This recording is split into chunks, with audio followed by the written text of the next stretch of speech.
Really quick introduction. This is the non-APSE part of the day. This is a panel sponsored by our Penn State student chapter of the Association for Women in Sports Media, better known as AWSM. And I just want to introduce and thank our chapter president, Caitlin Kosu, who's a senior and available for hire. But has done a fantastic job with the chapter all year, and away we go. Okay, so I'll start off by introducing everyone. Right next to me we have Audrey Snyder, who is the Penn State beat writer for DKPittsburghSports.com. She is also our professional advisor for our chapter. Yeah, a little bit. And next to her we have Dana O'Neill, who is a Penn Stater, and she works for ESPN College Basketball. Next to her, we have Jim Jenks from MLB.com. He's the former APSE president, and he's also an AWSM board member. And down on the end, we have Michael Santorino from the Pittsburgh Post-Gazette, so your panel. I'm going to start off by asking you guys, all you guys and please, if you could, specifics, if you could tell everyone the ends of the spectrum, the good and the bad experiences you've had working in sports. So you can start in whatever order you'd like. Good and the bad. For me, the good is working with very talented people and having them inspire you. There's so much negativity in this profession with limited access, with job security, with diminishing subscription, all that. But I find myself getting pretty, not depressed, but dejected, disillusioned. And working with people who inspire you helps to really recharge your battery. Whether it's a big project, whether it's a specific story, even just a simple interaction. That to me is the good. The people will always be the good in this profession. The bad, oh, there's so much bad. I don't know. Hey,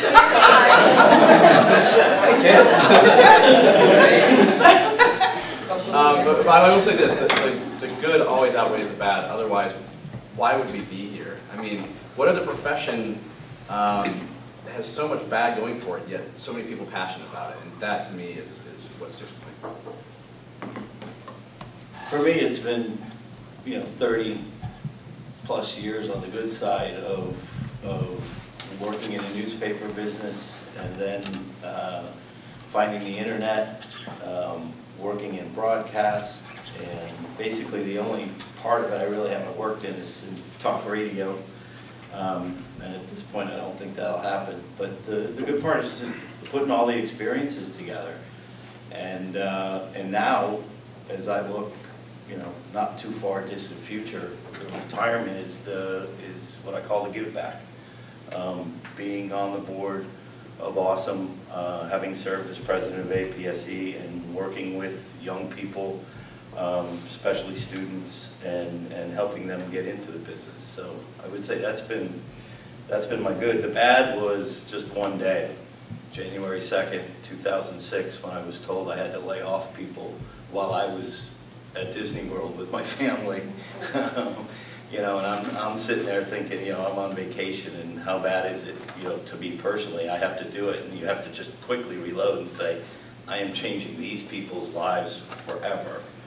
And my thoughts about myself are totally selfish, but that was a very, very difficult day. And some of you who are in this room know the people that got laid off that day, and that's kind of what pointed me out to head toward getting out of the newspaper side of the business and going over to Major League Baseball. Wasn't long after that. That was, as my old boss used to say, a frying pan in the face.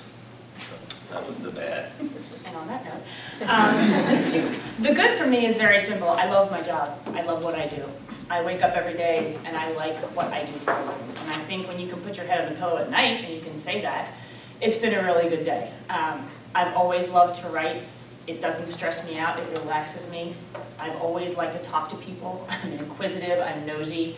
High energy, so it keeps me busy. So you put all those things together, That's the simple good. I like what I do for a living. There are tons of challenges with it for all of us, no matter where you work and what level you work at.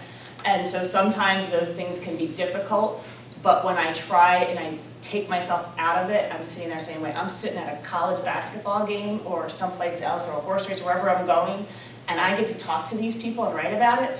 There could be a lot worse ways to spend my day. So my good is very simple. I chose a field that I am passionate about, that I'm proud of, and that I enjoy. The bad is my job, as you all know, there's no such thing as set hours, right? There's no such thing as weekends, days off, whatever. I have 2 children. They're 15 and 12 now. When they were little, it was really hard to leave them behind because they were little. Now that they're older, it's really hard to leave them behind because they got stuff, and I'm missing stuff. I'm going to be in Kentucky for the Kentucky Derby on March the 5th, which is a Thursday at the track. That's also my son's 12th birthday. That's not going over very well in my house right now. But there's no getting around it. They're not going to change the Derby, and he's not going to change the day he was born. So those are the exchanges that you kind of have to figure out. And I think for me, I think that's true for any parent, and I'm certainly not going to try to say it's harder for women or easier for women. It's a little different for women because there's less of us out there. I love the question whenever I'm on the road, people are like, well, who has your kids? And I'll say, their father. And then I'll say, you know, did you ask Jim who had his kids? No. No. So that's the bad for me, is just the balance of family and work and the never-ending cycle of the news. Yeah, I absolutely, just like Dana, love what I do. I think whenever I wake up in the morning, it's like, okay, I get to go write about football today, or I get to talk to people that maybe have an interesting story to tell. And part of the thing that I enjoy, and I know we've kind of beat the access issue around all day today, but to me, I kind of enjoy that challenge of like knocking on doors and just driving people nuts until they cave in.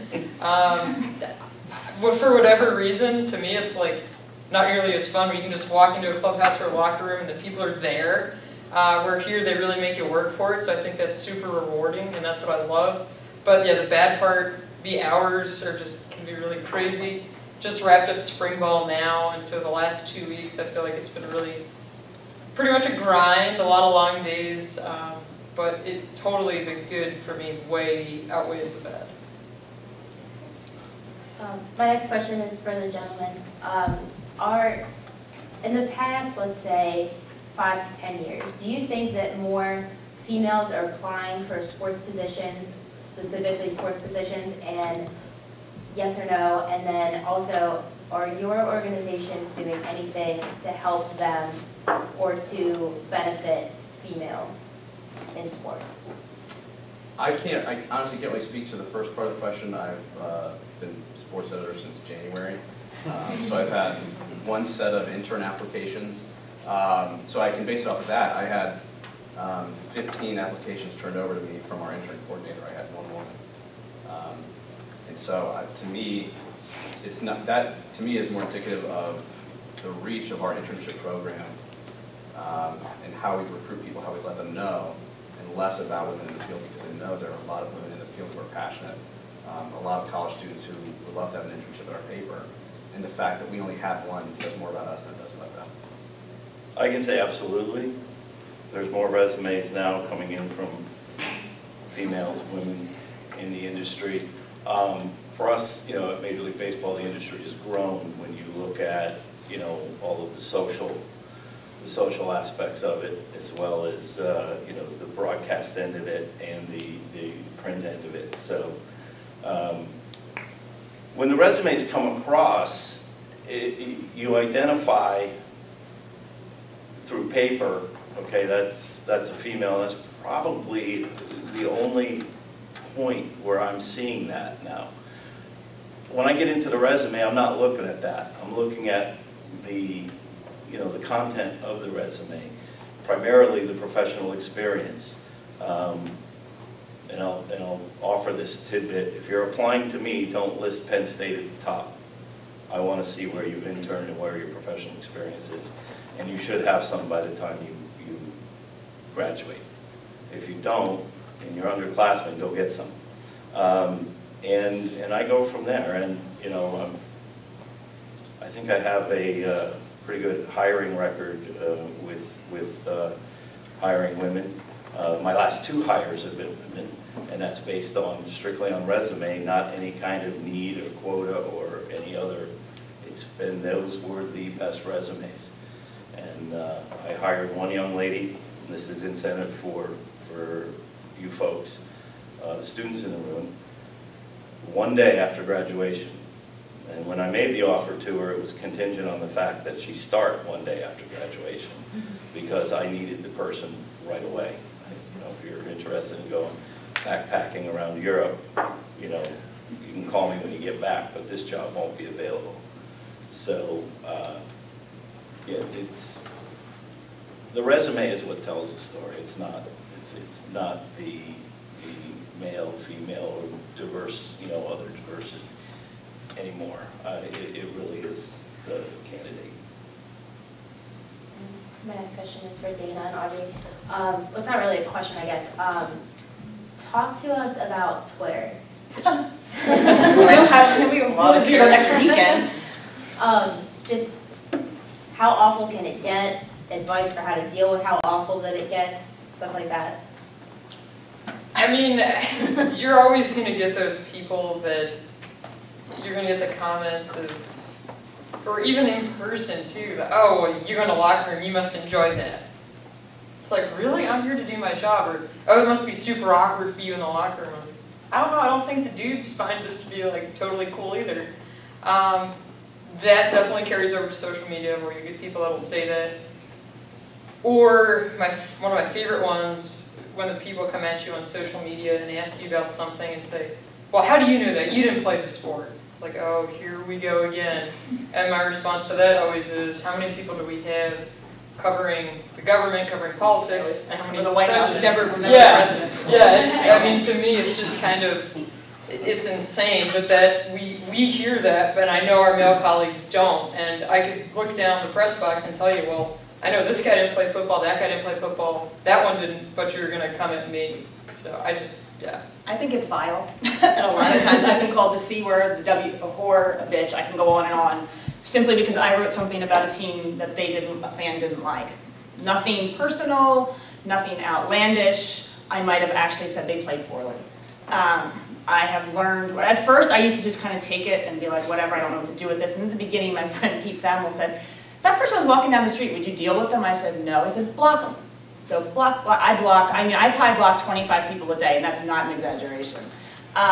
Because in the national world, someone always loses and someone's always angry at you. And it is horrific what people will say. I do find it kind of amusing sometimes if you go back at them or you kind of retweet it, they disappear, because they're classic bullies who just put themselves out there. I've had to go to my company a couple of times and ask them to make this person cease and desist, and they are very good. Our security people, within half an hour, track the person down and say cease and desist or else. And I'm not afraid to do that. I mute people now because muting seems even more torturous. They don't even know I'm not hearing their crap. They're just putting it out there. I kind of like that. It's a horrible place to be a woman and put your head down and try to do this job. I try to remind myself, we study stuff at ESPN, how many people are actually on Twitter versus the real world. The amount of, I forget what the percentage they found out of our readers on ESPN.com, it was under 25% actually had Twitter. So I try to remind myself that that's a small minority, and then I always try to also click on the person who's saying these vile things and see that he has 3 followers. I'm like, no, Yeah. okay. That's literally the guy in the basement. I'm not going to lose my sleep, but yeah, you have your hand up. You just touched on what I was going to say is it's such a form of aggressive bullying, Yeah. whereas 15, 20 years ago, the challenge for women was getting the jobs in sports. Well, now that there's equal footing and the best candidates are getting the job regardless of gender, now you have to deal with a different form of discrimination, and that's coming from the people that you're trying to build an audience with. Right. It's And what I not, was- honestly, I don't have problems with players, with coaches anymore. Even with I've never, knock on wood, I mean, I work with Rich Hoffman at the Daily News. I've worked with some of the greatest people in journalism. I've been very fortunate. I have never had, a handful of people here and there, but you can count on 2 hands the issues I've had with athletes, coaches, colleagues. It's the people who are fans or nuts who are the problem now, because they are unfiltered, and you just, as you go in, as a woman, I think you just got to know it's coming and grow the thickest skin you have and realize you can't care. It's really hard to do. How is it the responsibility of all journalists to stand up to that. Not just women in their own defense, but everyone, to make sure that that doesn't grow and become more systemic than it already is. I mean, one of the things that happened to me was one of the first Penn State things I was covering. I was actually a student reporter, and the other guys on the beat came to my defense, and it was Twitter was like new at this point, but a player was coming at me about something I wrote, and I didn't even see it, but my colleagues did, and they had my back and said, no, Audrey knows what she's doing, she does a great job on this beat, and they took it to the SID, and I've never seen Penn State respond to anything quicker than, you know, one of your players calling out a reporter because she's a female. But I had to stand up for myself, but it meant a lot that my colleagues had my back. Yeah, I think from a sports editor's standpoint, you know, if Dana comes in and says she has an issue with something that, you know, social media, I mean, we do have a security system in place. I know ESPN has a security system in place.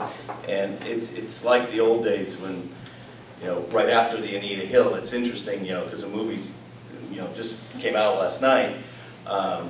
We all had to go through sexual harassment training to recognize what sexual harassment was. Okay, so now we're having to go through kind of training to understand what this kind of abuse is. And your job as a sports editor is once it's brought to you, once you see it, you have to react. And with us, we have a, you know, we go to MLB security. We have a line, you know, to them to say this is going on. And then, you know, offer, you know, any other help or assistance that, you know, the reporter needs in getting through it and getting over it. And that could be, again, just learning how to mute, or, you know, they might want to talk to somebody about it. You know, all those kind of different outlets to use. We actually had a situation with one of our members, this is like a side, but there was one of our members was interning, and one of the people that she interned with tweeted something sexist during the Super Bowl. And we were all watching the Super Bowl together, and we all like went at him on Twitter, which I probably shouldn't tell you all, but it was really fun. He basically hasn't given her a hard time since about being a girl, working the same internship as him, and just, you know, being able to, you know, get him off her back. Like, that was worth the 2 seconds it took to be like, hey, like, no, we actually care about the game. Thanks for your opinion, though. Like, I should say, too, because I know there are a lot of small papers in here. You know, it's your responsibility when you hear about it to tell your editor. Then it should be, you know, you tell, you know, the sports editor tells his editor. Or, you know, each one of these organizations has really good legal teams. You know, you should have your, you know, and if you don't, go to your boss and say, hey, I would like our legal counsel's number to reach out if this, you know, happens, just to get advice on what to do and what not to do. But I will say, as a woman, if you're going to sit there and spend all day getting upset and going to your legal people about every person on Twitter that offends you, you're never going to get any work done, because that'll be your whole day. You have got to grow a turtle shell and just deal with some of it yourself. Really pick out the ones that make you feel threatened or concerned. Take them to your people. The rest of them, at some point, you're either going to have to choose to ignore, to block, to mute, to get off social media for a couple of days. Because honestly, if you, I mean, I could go on Twitter right now, I'm sure, and show you a few. It's not worth my time. And I haven't even written anything today. And I think too, even going off of that, like you said, kind of picking and choosing your battles with that. Then I've had this happen before too at other jobs where people are like, oh, well, Audrey's, you know, complaining about this or that. And it's like, no, I'm trying to do my job, and these barriers are, you know, not allowing me to do that job. But then there's the perception of, oh, it's the whining female is, you know, where the guy could do the same thing, and chances are it's not gonna, you're not gonna get that complaint. this is also kind of centered toward the ladies, but have you ever run into a situation, travel-wise, where you've heard from an editor that they can't send you somewhere because it would cost more to send a female and a male than to send 2 males? I can say, right before I left the Philadelphia Daily News to join ESPN, I was scheduled to go to Beijing for the Olympics. The Philadelphia Daily News, as we, you know, it's not exactly oil rich right now. Never was, wasn't then either. They were sending me to Beijing for 2 weeks. I left for ESPN prior, never got to go, and I was going to be in a room by myself. It was never going to be an issue. I have never ever had that occur. Never. I have. Working in a smaller newspaper, when you're one of many on a beat and you have an even number, but 3 guys, 1 girl, they're not going to go pick your hotel room. And I brought that up and said, hey, why am I, not, you're trying to pull me off the beat for traveling, but you're all about analytics, and here are my numbers, here are my views. I'm outperforming your other people. Why am I not going? And I brought up the topic of the hotels, and they said, oh, no, it's not this at all, it's not that. I said, well, then what is it? And they couldn't give me an answer. So yeah, I've run into that before, and I don't know what the answer is, because I get it from the paper's perspective, where you don't have the money, so you're trying to save, and you can have, if you have 4 people, 2 guys in one room, 2 guys in another, I understand that, but how do you kind of work around that? I don't know. We don't split rooms, so that it's not an issue for us, and hopefully we'll never split rooms. And if it is, I mean, if it comes to that, that will never hold us back from sending a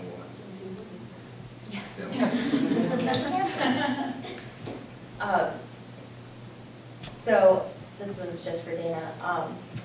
The Star Tribune reporter, Amelia Reyno, came to you before reporting about Norwood Teague, and could you just explain basically that process, the steps that she took with you involved, and also just talk about what it means to be a mentor that is so well trusted that she was the first person that you're the first person that she turned. Yeah, that was kind of, so Amelia Reyna is a sports, she covers Minnesota, University of Minnesota at the Star Tribune, and the athletic director at the time, Norwood Teague, made her very uncomfortable frequently.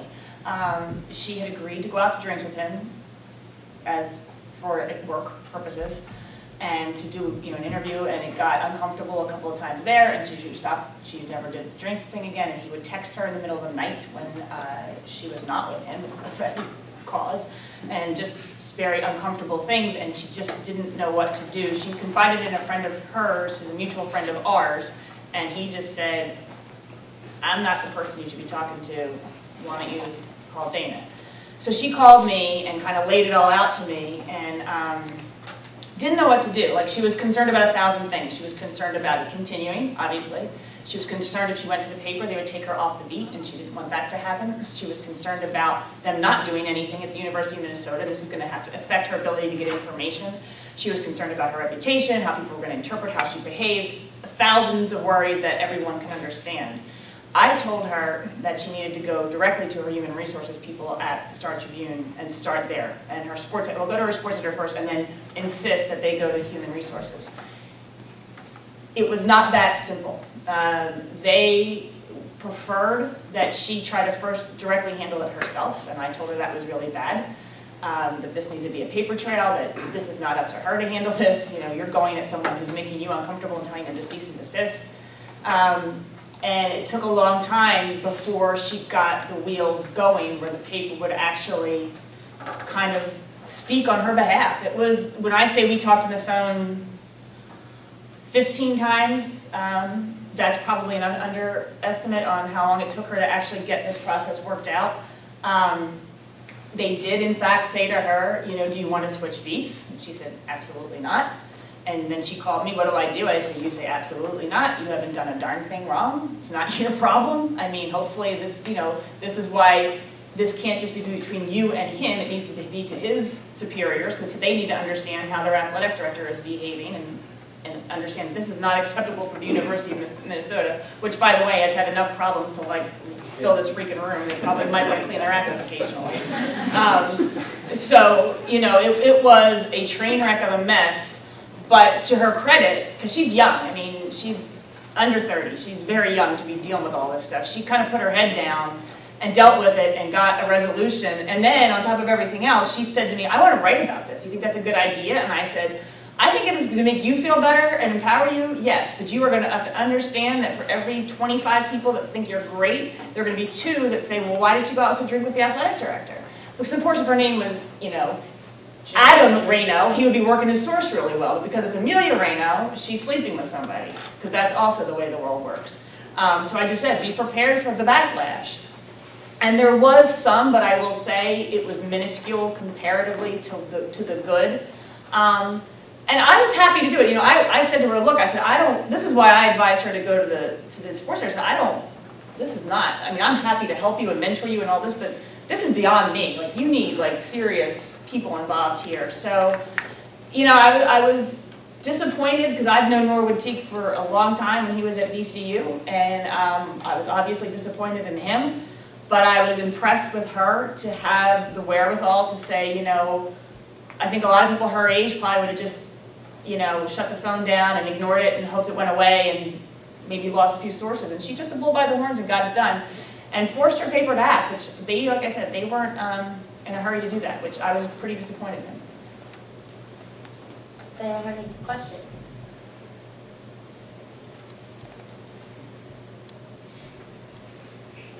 John. Thanks, John. Sure. Can I just ask how many how many male members of the audience are members of AWSM?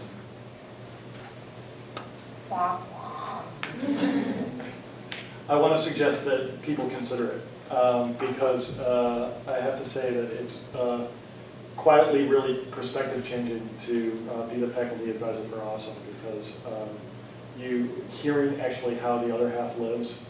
After a while, you're like, oh, it really is different. You know, it's not just a thing. My question is, I guess, does anybody have any? Maybe Jim, you can speak to this a little bit on. Is there any program like at MLB.com or at any of the other newspapers where there is an attempt to diversify the newsroom in terms of gender at all, or any place you've experienced it? I mean, I have not heard it at MLB, but I do know that MLB is a member of AWSM, and I, you know, recruit within there. You know, I'm trying to go back. I mean, you got to go back to probably the late 80s and early 90s to when your boss came to you and said, I need a diverse hire to make my department look right. I mean, actually, you can go back when Lapchick and his program at UCF were doing the report card. I guess they're still doing them, but I'm going to go back 2006 when APSE, when they presented to APSE at the national conference and said that sports departments are getting an F.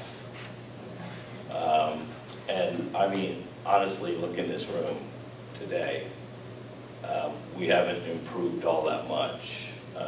You know, you take away the students out of this room, and there really isn't a lot of diversity in it. So, but it's been a long time. You know, when I was at the Philadelphia Inquirer, when I was at ESPN, when I was at baseball, I've never been told to hire a woman, you know, go out, make sure you interview this, make sure you interview that.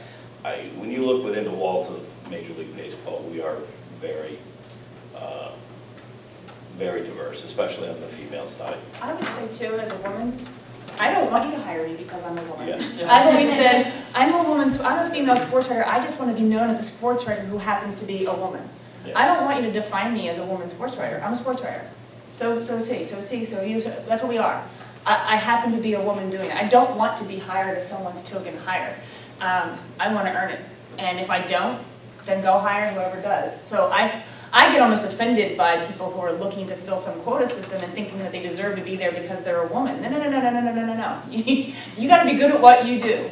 You better write well, you better broadcast well, you better have your sources intact, you better know what you're doing. Honestly, most every time you do that, it's an overreaction to something, Right. like the Lapchick study. Right. You're doing it for the wrong reasons. I had somebody on a job interview right out of college interviewing, and they said, well, we're really looking to hire a female. I said, okay. So now, what did you think of this clip, what I wrote? They didn't have any answers to that. And I said, okay, thanks, yeah, this isn't going to work out. It wasn't a job I really wanted anyway, so it was all right. But yeah, just the fact that they said that to me, and I'm like, okay, this is 2012. I'm like, all right, this is kind of crazy. But I think this isn't really gender specific, but one of the biggest challenges we have as an industry now is there are a really small amount of paid internships left anymore. I was in college not too long ago, and I was lucky enough to have 4 paid internships. I don't think any of those exist today, at least at the papers where I interned. I'm telling my son most of them aren't paid internships. I know at least at the Post-Gazette, we don't pay. We work with organizations who do have paid internships, but most of ours, we're asking kids to seek grants or to do it for credit. If I were a college student today, I couldn't do that. So we will have, we're already experiencing a lack of diversity because the types of kids that we're recruiting, that we're bringing for internships, are ones who are well off, can afford to sort of subsidize these summers away from home. And it's going to be an issue if it's not already. I just know, like, if it were me today, I wouldn't have the opportunities I had just 10 years ago. I still think most of the broadcast ones that we have access to that we're steering people toward, they still pay, but maybe on the newspaper side because of the way the industry is. Yeah, I don't know. I mean, does anybody here have paid internship programs at their paper? Yeah, all for. But we used to do just academic interns, but because of the issues on academic internships. Yeah, because sometimes the colleges, they have, I mean, John, you could probably speak to this. We do have academic internships. Yeah. That basically means you have an internship with credit. Right, Yeah, but even actually the students Yeah, get right. Yeah, if you had an oh, you academic had paid internship, your credits yeah, to that's take right. it. So it's a double whammy. But I also sometimes think, you know, I always tell students, like everyone says to me, how did I get an internship at ESPN? My internship was at the Trentonian, and I covered 11 and 12-year-old Little League baseball. And you know what? I learned more there than anywhere else. So, you know, don't feel like your internship has to be this like name brand wowzer. It's about getting your byline and typing. If it's in your own, I lived in 20 minutes from the Trentonian. I could drive down there, and I mean, literally, if you can interview an 11-year-old, you can interview anybody. So there is a value to being an experience, to not feel like you have to go hit it out of the park with this crazy internship of a brand name. Just go get a job that produces a byline. I mean, honestly, that's really all that's about. Look in your, I worked at a weekly newspaper. I know those things don't exist as easily anymore, but they are there. So I think sometimes people aim high, certainly aim high, but don't be embarrassed if you have to settle locally. Yeah, you can't interview those 11-year-olds anymore. You have to go to the SM. For their parents, and their agents, and their handlers. Sorry. I was going to say, it's probably You're a bit easier of to man. interview the 11-year-old because I haven't coached yet. Yeah, well, no, trust me. Yeah, well, some of them are better than coaches. Question? Steve. Mentoring. Danny, you talked about mentoring someone. Who is your mentor, or Audrey, or even hiring? What would you tell students about how to find someone to help them navigate things early in their career, later in their career, that kind of thing? Well, our students have this one. Apologies in advance. I have a lot of mentors. One, Malcolm Moran, he was here before John, so Malcolm was here when I was a student and ran the Curley Center. And Lori Shantz, member of AWSM, she also worked at the Post-Gazette. And every time with every job I've had or something crazy comes up or an access issue and I'm like, what should I do? You need to have those people that you can go to. And every single time I've bounced ideas off of them. They've brought up points that I wouldn't even think of. And I feel like I owe it to other people to do the same because I've had some awesome mentors that I can go to about anything. Mine has always been Dick Girardi from the Daily News. He lives like 5 miles from me, and I always said I learned more driving in the car to the Palestra with Dick Girardi than anywhere else about journalism, about how to do things. I mean, you know, Girardiisms like, you know, every coach lies, you know, things like that. It is very valuable life lessons from him.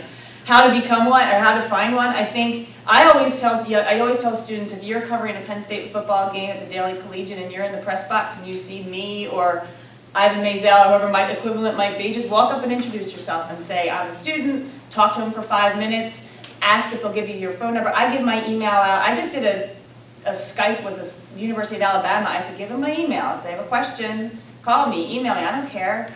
I was you once. Now, you'd be surprised how many people you put that information out to and how many actually take you up on it, maybe 2. So you've got to, in this job, you've got to be pretty ballsy, and it starts with making connections and networking, and you can't expect us to come out and say, oh, do you need help? No, no, if you want our help, come ask. We'll be glad to offer it, but I think, you know, on Twitter, if you see someone you're interested in, shoot a direct message, see what happens. I don't think it's that complicated. And then when you do get a job, find somebody like your Dick Girardi that you respect, and that will help you. I mean, I'm 55 now, most of mine are all retired, but... I thought Red Smith was your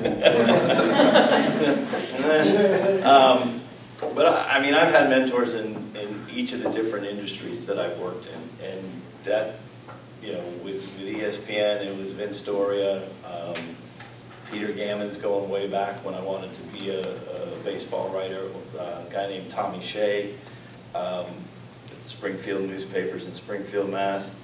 And honestly, I still speak with most of them today. Just, you know, they want to know what's going on, and I want to know what's going on. I want to know what retirement's like now, you know. I'm going to need a mentor for that. But I'm more now on the mentee side. That's why I'm on the board for AWSM. I really like coming to things like this and sharing these experiences.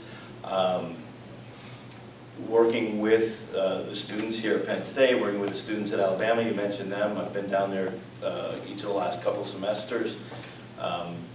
And handing out the business card and say, I was at St. Joe's a couple weeks ago, and there was a room full of 50 people, and you say, any and all resumes, send them in. I will give them time. I have the time now to do it. I will turn them over and, you know, make it something that I would hire. 5 people took advantage of it out of a room of 45, 50. Now, maybe some of them weren't seniors getting ready to go, but you know, if they're sophomores, they should be doing that to get the internships. I mean, I hire interns. I hire full-time employees. You know, John mentioned today, one of my mentees from Penn State, Maddie Shuck, just got a job at ESPN. So I take pride in that. You know, I like that. And that's, you know, I'm on the big give back. That's what I tell my, you know, my wife when I'm getting in the car and going all these different places to speak to people. She goes, do you get paid for that? And I go, yes. When they get jobs, when they get, you know, when they reach out and they keep in touch, that's the payment. For me, a few that I have, Blake Sebring, who is a reporter at my hometown paper, and let me shadow him to cover, you know, Fort Wayne Comets games and high school games. Chris Corman, who used to work for Ron Baltimore, he now works for Fort Wayne, and a guy named Mike Conrad, who's a bureau chief at the Tampa Bay Times. Dana's right. I mean, it requires you to go out and tap on somebody's shoulder and introduce yourself. And if you can't do that, you're not going to find a mentor, but if you can't do that, you're not going to be a reporter, because it requires you to go into those uncomfortable situations and put yourself out there and say, hi, you don't know me, but here you go. So I would encourage you, if you think someone can help you or would be an interesting person to talk to, just start talking. And more often than not, they'll be willing to help you out. I've talked to, you know, several college classes, and it's always, you know, feel free to give me a call or send me an email. But I would say maybe 1% would do that, and it's you know, it's wasted opportunity. So, you know, put yourself out there, and you're not going to regret it. Besides, we all like to talk. Yeah. Going to the next step of that, what would you say is normal for contacts? Like, how much is too much? How much is too little? Everyone has a life. Mentor versus stalker? Yeah, because, I mean, the whole back row over there, we meet a lot of people, and, you know, we want to hear about your life, but also we understand you're busy, so how much is too much to expect, and how much should we expect? I would say err on the side of too much, because you want to have that dialogue continue going. And if someone doesn't have the time to respond to you, they just won't respond to you. But to me, I don't think you'd be bugging me by sending me an email. If I can't get to it today or tomorrow, I'll get to it at some point. But I was that like pesky college kid, like saying, hey, like can we go get a drink or something, or can I shadow you or something? It requires you to be persistent and maybe sometimes annoying, and to me that's endearing. I don't know if I'm just weird, but I am confident in my ability to tell you can slow down now. Yeah, I've not ever had a situation where I felt that somebody was going too far. I think I was told once that I was being too aggressive, and then you slow down. But when you get the reporter instinct, and you're dealing with yourself and your career and what's going to be your livelihood, you better be able to ask questions, and then learn to follow up, and learn to follow up after that. So I would say the only thing I would say is don't ask me to line into every story you're going to write, because I can't. I just can't. I'd love to, but I can't. And I've had that happen where I'm like, I'm going to write it. And look, big ones and big stories, and I really need help with this one, or I don't know where to start, send it.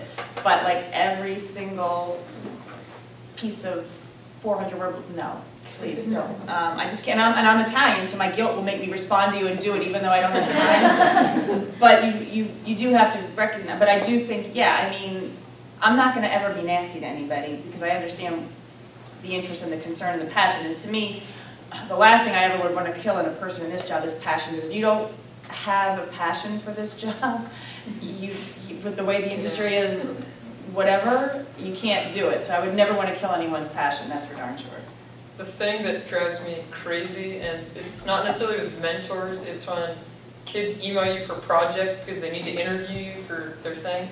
And it's like the night before. It's like, okay, like when's this due? Yeah. And that to me is that's a lesson for you that I'm sorry, I've got stuff going on here. And you always know when it's coming because you get like 7 or 8 emails from different kids. And if you reach out to me early enough, I'm happy to help you. But if it's the night before, no, that's on you. Anyone else? Okay. I think we're good then. Thanks,